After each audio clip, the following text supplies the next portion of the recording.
found myself face to face with an intruder. A big man, quite elderly. For a moment we just stared at each other. Then 2 other men came in behind him, and he came for me. I must have been unconscious for some minutes.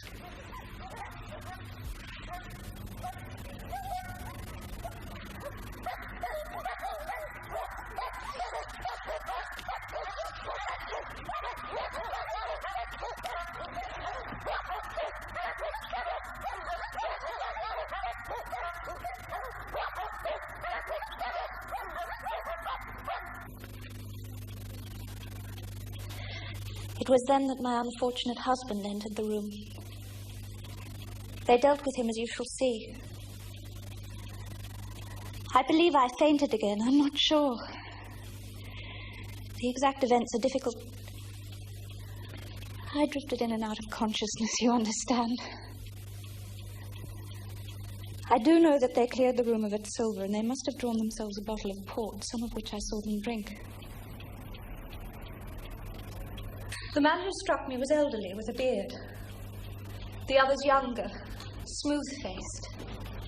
Yes. Finally, they checked that I was securely bound and left, taking the silver with them. How was the alarm raised? Madam had not come upstairs. Earlier she said she would follow me shortly, so at midnight I went down in case she'd fallen asleep over a book. A thing I hate to do. And there I found her, poor lamb, just as she says. And him on the floor, his blood and brains all over the room. Enough to drive a woman out of her wits, and her gagged and bound, and her very dress spotted with him. She never wanted courage, did Miss Mary Fraser of Adelaide. And Lady Brackenstall of Abbey Grange hasn't learned new ways. You've questioned her long enough, gentlemen. When did the lady enter maybe Australia? About 18 months ago, sir. Her father sent her to give her experience of Europe. That is to find her husband. Poor woman must have seen the brilliant match.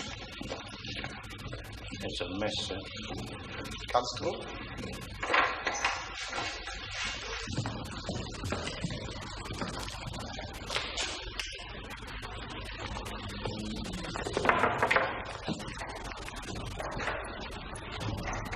A mess indeed.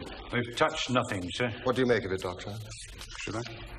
Please proceed, my dear fellow.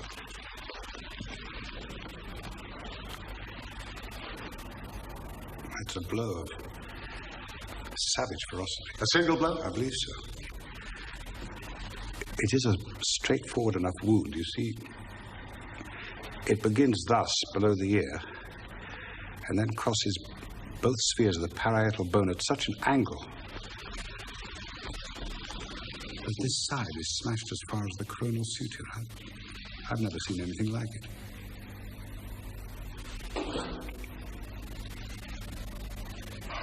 A powerful man, this elder Randall? Half his trade is violence, sir. He certainly left his trademark. What beats me is how Randall could do so mad a thing. Knowing that the lady could describe them and that we could not fail to recognize the description. The criminal mind has its quirks of conscience and scruples. In that respect, it is as individual and curious as any other. A noted miser may be secretly charitable, so this violent Randall may draw the line at the murder of an unconscious woman. Or he may well believe that she did not see him. Well, how is that, sir? She testifies that they stared at each other. Yes, but it was she who held the light. What Randall may have seen was mostly flickering candle flame. The face behind it. A distorted mask. He may have been unimaginative enough to have thought that she saw no more than he did. He knocked out unconscious at the next instance, thus for his purposes solving his problem, Watson. Now I impose upon you to search the turkey rug. What for, Holmes? Candle wax, Watson. Candle wax. Now this bell presents a mystery. Does it not, Inspector? Sir? When it was pulled down, the bell in the kitchen must have rung loudly. Well, no one would hear it the way the kitchen is placed. How did the burglar know that? Exactly, Mr. Holmes, exactly. But the very question I've put myself. Now, either he has known the house, Or he may have dealings with one of the servants. One of my men is going over the record of service at the Grange with the butler at this very moment, sir. Inspector, you seem to have thought of everything. Oh, thank you, Mr. Holmes. Holmes. What is it, Watson?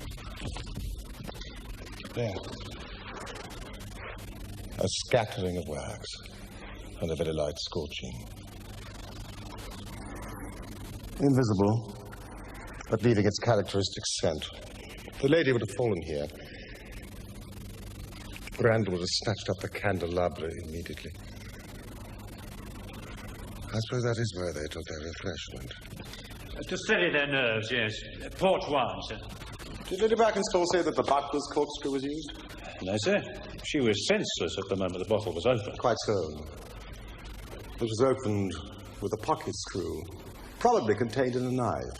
If you examine the top of the cork, you will observe that the screw was driven in 3 times before the cork was extracted. This long screw would have transfixed it and drawn it with a single pull. When you catch this fellow, it is likely that you will find that he has a multiplex knife in his possession. Excellent, Mr. Holmes. These 3 glasses do puzzle me, I must confess.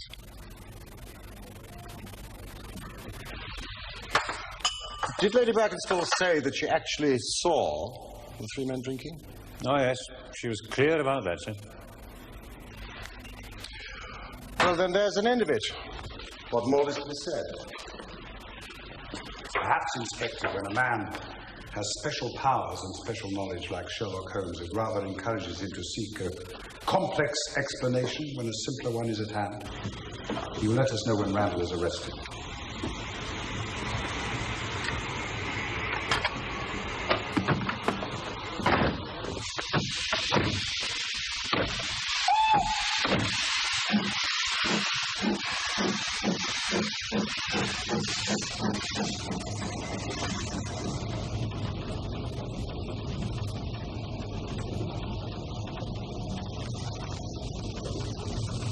Poor Holmes, you must feel like an abstruse and learned specialist called in for a case of measles.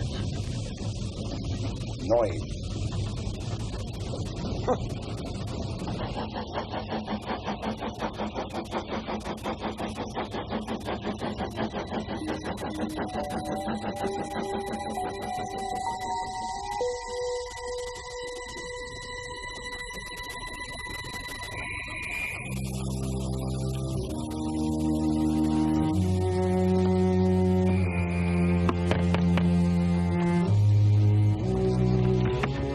Return. 3 glasses.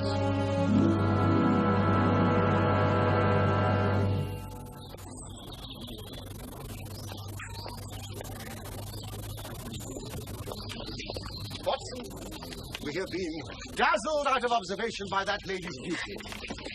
Beauty may be truth, but she does not necessarily speak it. There was port in each glass, but there was only crusting in one glass. But the last glass filled is the one most likely to contain the crusting. I agree if the last pouring had approached the bottom of the bottle, but the bottle was half full, and it had been agitated. The crusting was present throughout the port. Well, what then do you suppose? That only 2 glasses were used, and that the dregs of both were poured into a third, so as to give the false impression that 3 people were there. I understand. If I'm right, Watson, then in an instant, this case rises from the commonplace to the exceedingly remarkable. That would be the Kentish train. What would that will?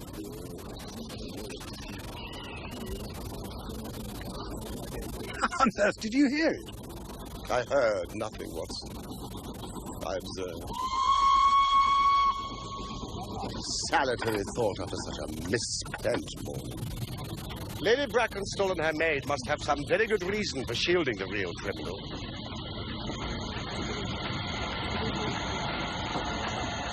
Well, Watson, we shall just have to construct our case for ourselves without them.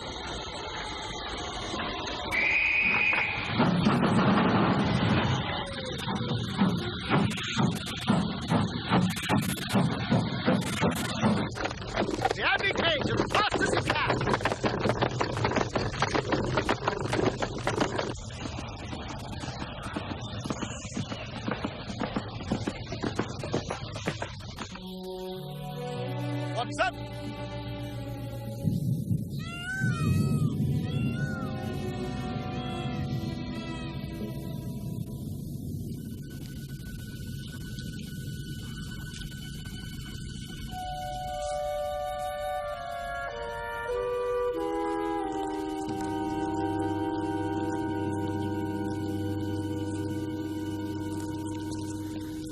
It appears Inspector Hopkins has gone to report to headquarters. Splendid, and we can take possession.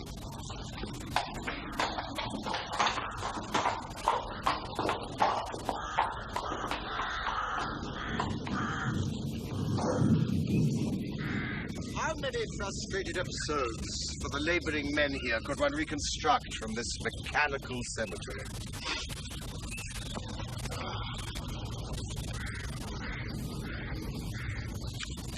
What's this? Watson,